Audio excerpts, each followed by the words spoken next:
खुद ही को कर बुलंद इतना कि हर तकदीर से पहले खुदा बंदे से खुद पूछे कि बता तेरी रजा क्या है।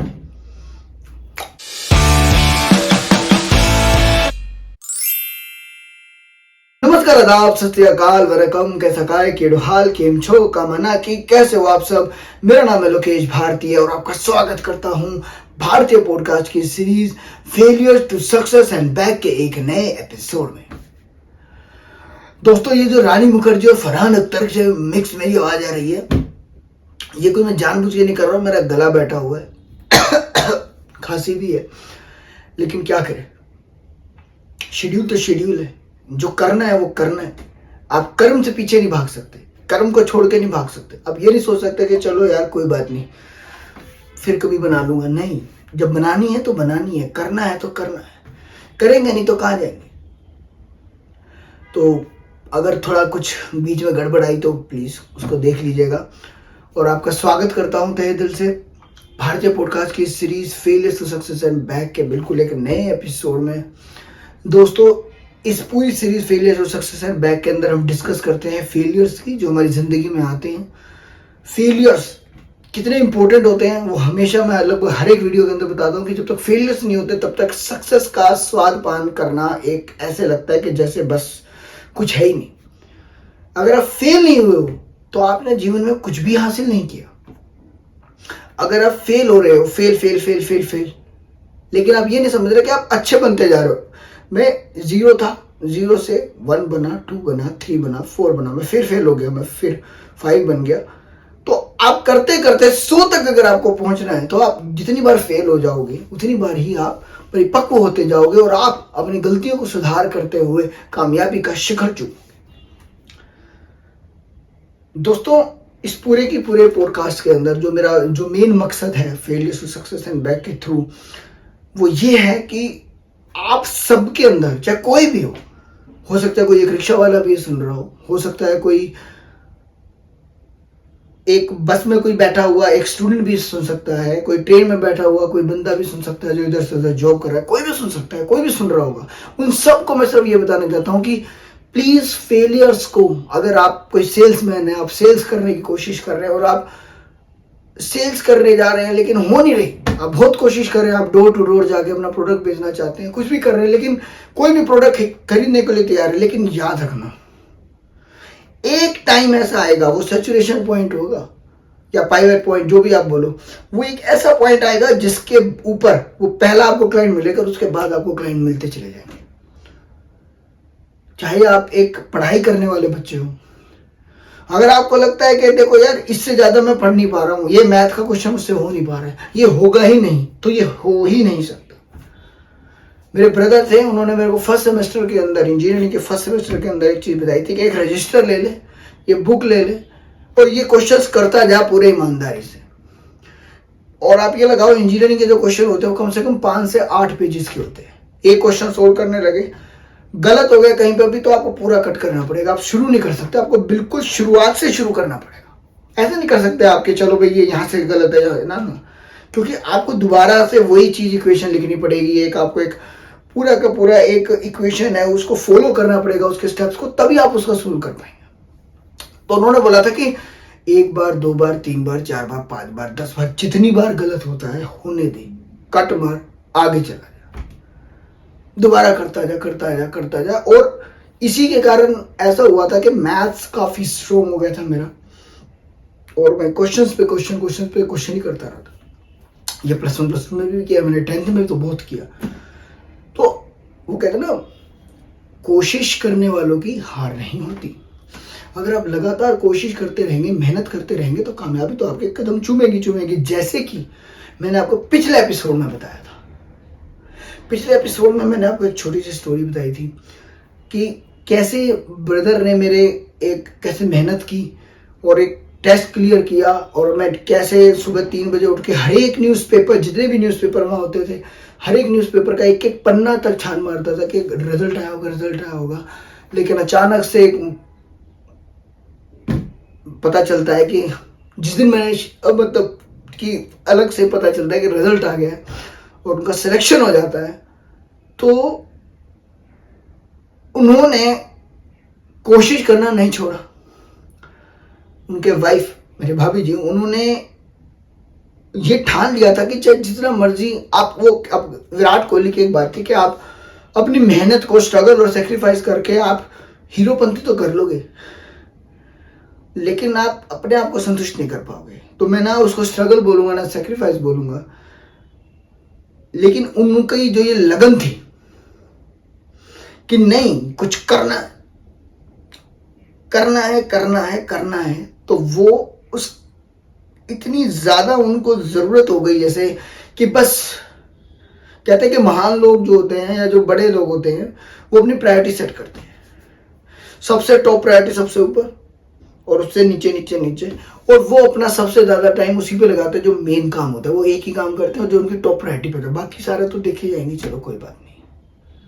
तो उन्होंने अपनी जिंदगी का एक लक्ष्य बना लिया कि नहीं हमें सिलेक्शन करना है, हमें गवर्नमेंट जॉब के अंदर एक अच्छी ऑफिसर पोस्ट पे जाना है, फर्स्ट क्लास ऑफिसर बनना है, और वो बने। अब उनके इस चीज का अगर आप पीछे से फॉलो करके आ रहे हो, और अगर आप नहीं कराया तो प्लीज आप पिछले के एपिसोड सुनना, 3-4 एपिसोड इसी से रिलेटेड है पूरा स्टोरी, कि मेरा 3rd सेमेस्टर चल रहा है। अगेन गले के लिए माफी। मेरा 3rd सेमेस्टर चल रहा है,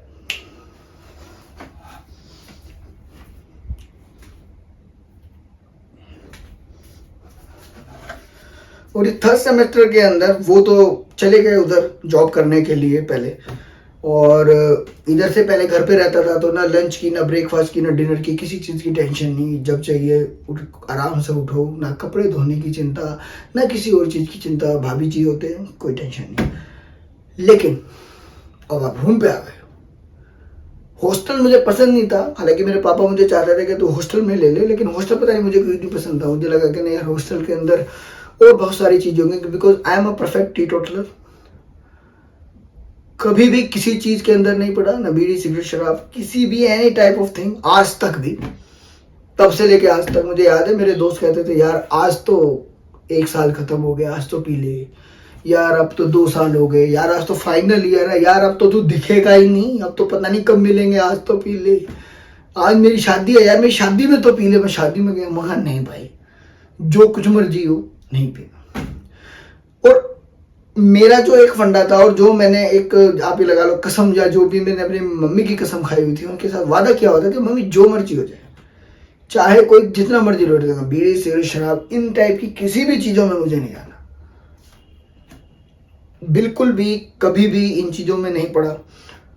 और इसका एक मुझे फायदा घर पे रहने का बहुत हुआ, क्योंकि मैं घर पे रहता था, मुझे जाके घर पे ही आना होता था, तो मैं तो घर में ही रहता था, तो इन चीज़ों से दूर रहता था। जो हॉस्टल में रहते थे, या जो मुझे लगता था जो रूम पर रहते हैं, उनके पास बहुत फालतू टाइम होता है, तो वो इधर उधर घूमने के लिए थपड़ी मारने निकल जाते हैं, और फिर कोई ना एक बंदा मिल जाता है जिसको शौक होता है या जिसका पीने का बहुत ज़्यादा मन करता होगा, वो फिर उनके साथ मिलके हो जाता है। लोग टशन में बहुत रहते हैं यार, ये पी लूंगा ना, ऐसे सुट्टा मारूंगा ना, मैं कूल दिखूंगा, कोई उसके दिमाग में डाल देता है और फिर कर जाता है। मेरा एक दोस्त था, मेरा बहुत जिगरी दोस्त, वो बेचारा ऐसे ही फंस गया।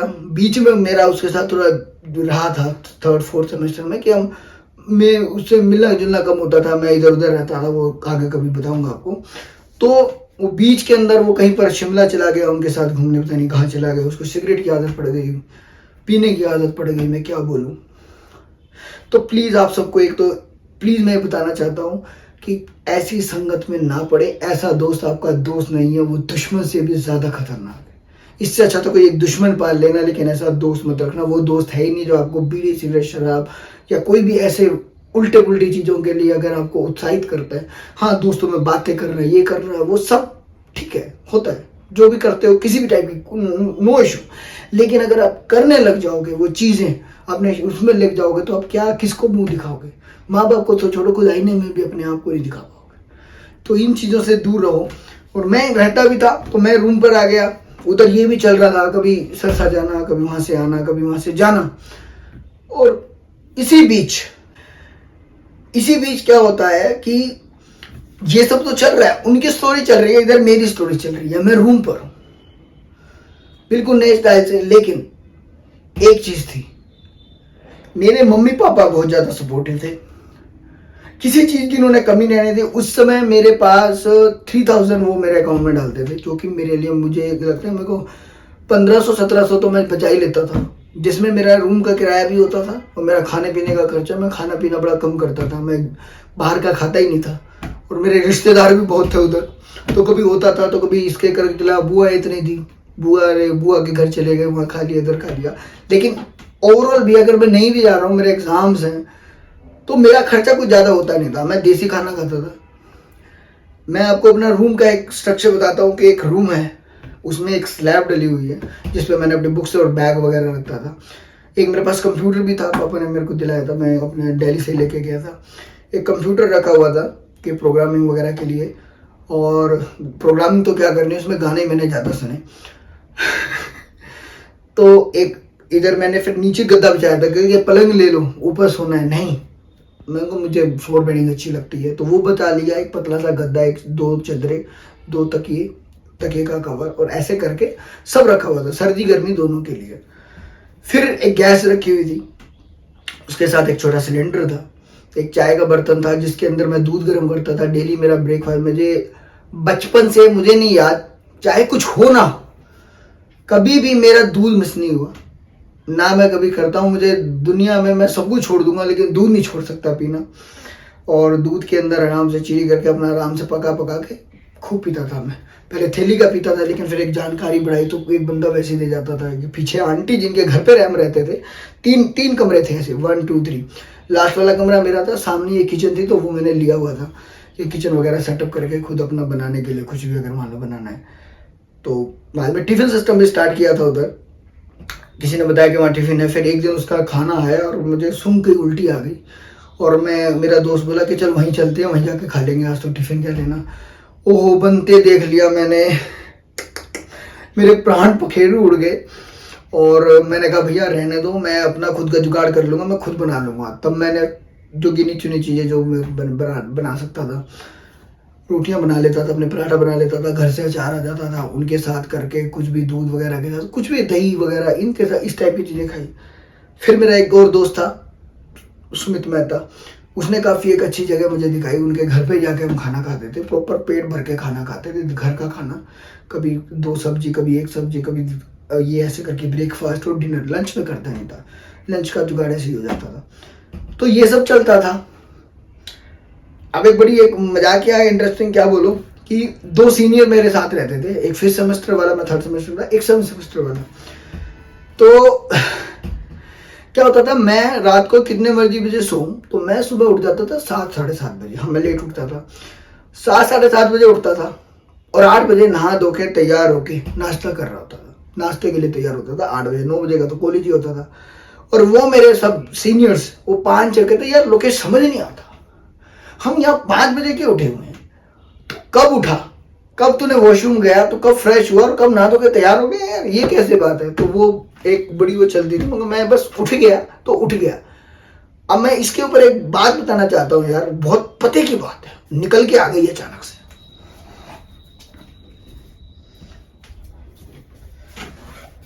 वो बात ये है कि जब तक आप बिस्तर पर पड़े हो कोई बात नहीं, ये मेरा खुद का ही बनाया हुआ है। जब तक आप बिस्तर पर पड़े हो तो कोई बात नहीं, लेकिन अगर उठने के बाद आपने क्या किया वो इंपॉर्टेंट है। आप 10 बजे तक सो रहे हो सॉरी, अब 10 बजे तक सो रहे हो कोई बात नहीं, 10 बजे से उठने के बाद अगर आप उठने में भी ऐसे, हाँ मैं उठ गया, फिर मैं बैठ गया, अब मेरे को यहीं चाय ला दो, दूध ला दो, नाश्ता करते करते अगर आपने 12 बजा दिए ना, तो वो 2 घंटे ज्यादा वेस्ट है बजाय कि आपका 10 बजे तक सोना। तो अगर आप 10 बजे तक सो रहे हो तो सो रहे हो यार, नींद पूरी करो अपनी, लेकिन उसके बाद सारे काम ऐसे फटाफट करो, रुको मत। करोगे तो बहुत टाइम वेस्ट होगा। और मैं ये सारे टाइम बचा लेता था। 7:30 बजे उठा, 8 बजे तैयार, 7 बजे उठा, 7:30 तैयार, आधा घंटे में सब कुछ कर मारा। रुकना क्यों है, पूजा पाठ भी करता था मैं, मंदिर भी जाता था, सब कुछ। तो एक तो ये चीज हो गई, मैंने आपको बताया रूम गद्दा बिछा रखा है, साइड में कंप्यूटर रखा हुआ है, और आराम से पढ़ाई करना, ये करना वो करना। अब क्या हुआ, ये सब चल रहा था, लेकिन मैं बीच बीच में उधर भी जाता था, क्योंकि वहाँ काफी सिचुएशन मैंने आपको बताया बड़ी टेंस थी। सबने साथ छोड़ दिया, कोई नहीं था साथ, लेकिन खुद ही सर्वाइव करना था। तो बीच में मैं जाता था, क्योंकि जो मेरे भाभी जी थे, आपको मेरे भाभी जी बहुत करता है यार, क्या है क्या चीज। वो सिर्फ भाभी जी नहीं है, वो आप ये लगा लो जैसे चंद्रगुप्त के लिए चाणक्य थे ना, वो मेरे लिए वो है, या जगन्मणि थे श्री कृष्ण जी के लिए, वो मेरे लिए वो है, या विश्वामित्र जी थे राम जी के लिए, मेरे लिए वो है। वो एक मेरे लिए परम गुरु है, परम गुरु परम ना, गुरु गोविंद दोनों खड़े काके लागे पाए, वो कहते हैं ना कि गुरु गोविंद दोनों खड़े काके लागू पाओ, बलिहारी गुरु आपने गोविंद दियो मिला है। तो भैया उन्होंने मेरे अंदर भक्ति का बीजारोपण किया दोबारा से। मैंने भगवान को मानना छोड़ दिया था, जबकि मेरी माँ बहुत भक्ति करती थी, मैं कृष्ण जी का एक वो बन गया था, लेकिन माता का, लेकिन एक कहीं ना मेरे अंदर थोड़ी सी एक मिसिंग थी। लेकिन वो डेली मंदिर जाते। पहले क्या होता था सुनना आप, जब वो यहीं पे थे, एक्टिवा पे जाता था मैं उन्हीं के बाइक पे लेके, तो पहले वो मंदिर जाते थे, वो कॉलेज जाने से पहले, वो एचओडी थे वहीं के जहाँ पे मैं स्टूडेंट था। तो वो जाते थे अंदर, मैं वैसे बैठा रहता था। 10 मिनट लगते थे उनको शिव जी पे दूध चढ़ा के, जल चढ़ा के, माँ भगवती का गोविंदा शनिदेव वगैरह सब करके आते थे। 10 दिन हो गए मैं ऐसे बैठा रहा। फिर भाभी जी ने एक दिन बोला तू अंदर तो आ जाएगा, अंदर आके खड़ा हो जाएगा, बाइक पे क्यों खड़ा रहता है। फिर मैं 10 दिन वहां ऐसे खड़ा रहता, मैं देखता था उनको। फिर उन्होंने बोला कि तू आते ही तो पानी भी चढ़ा दिया कर शिव जी पे। मैं वो चढ़ाने लग गया, और वो दिन और आज का दिन है, फुल्ली ट्रांसफॉर्म हो चुका हूं मैं। अब मैं क्या बोलूं कि ये दिव्य शक्ति है, या गुरु का आशीर्वाद है, या प्रभु का मेरे को अपने पास बुलाने का एक ये तरीका था। तो वो चीज उनके बाद भी चलते रहे। वहां एक संकट मोचन हनुमान मंदिर था, उनके वहां जाने के बाद भी मैं वही चीजें फॉलो करता रहा। मंदिर जाना, माथा टेकना, मंगलवार को जाना, शनिवार को जाना माता के। देखो वहां देवी को भद्रकाली माता का मंदिर है, भद्रकाली कपालिनी दुर्गा क्षमा शिवा दाती स्वाहा सदा नमस्तुते।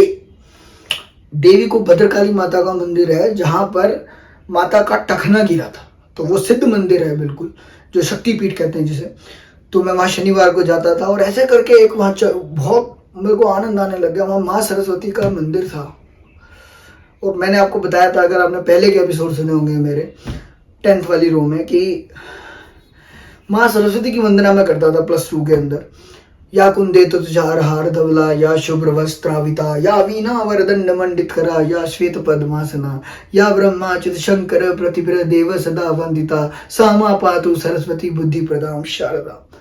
तो ये मैं करता था, और वहां जाने के बाद मुझे ऐसा लगा जैसे माता मुझे आशीर्वाद दे रही। मेरे को ऐसे अनुभूति होती है, और जब आपको अनुभूति, आभास, आप किसी भी मंदिर में जाते हैं, चाहे महाकाल हो, अब वो चाहे महाकाल का मंदिर हो, चाहे वो देवी माता का मंदिर हो, वैष्णो देवी हो, या किसी भी भगवान का कोई भी मंदिर हो, अगर आपको वहां पे जाके रोंगटे खड़े हो जाते हैं आंखों में। जैसे वैष्णो देवी में जाता हूँ तो गुफा में घुसते मेरे आंखों में से अश्रु बहने शुरू हो जाते हैं। ऐसा लगता है जैसे माँ ने मेरे को गोदी में बुला लिया, आजा बेटा प्यार करूंगी तुझे। तो ऐसी अनुभूतियां मुझे होती थी, और वो चलती रही। आप ये सोचो, एक तो उनका ये इफेक्ट रहा कि मैं ये इस पे कंटिन्यू रहा। एक जब मुझे पता चला कि वो बन गए हैं, उनके पास मैं बताया लास्ट में एक फोन कॉल आया, और कैसे वो सब कुछ बदल गया, मैं सीधा सिरसा पहुंच गया। लेकिन तभी दिसंबर का महीना था वो, और मेरे थे एग्जाम, और वही वाली बात हो गई जो फर्स्ट सेमेस्टर में थे, कि मैं इन चीजों में तो रहा, लेकिन कॉलेज में आता जाता रहा, लेकिन थोड़ा सेल्फ स्टडी के अंदर कहीं ना कहीं गड़बड़ रह गई। वो सेल्फ स्टडी की गड़बड़ वो कैसे ठीक हुई, क्यों मैंने ये कहा कि भाभी जी क्यों मेरे लिए इतने इंपॉर्टेंट हैं, क्यों मैं उनको गुरु मानता हूं, क्या उन्होंने ऐसा किया, क्या उन्होंने करा, वो सब मैं बताऊंगा आपको अगले एपिसोड में।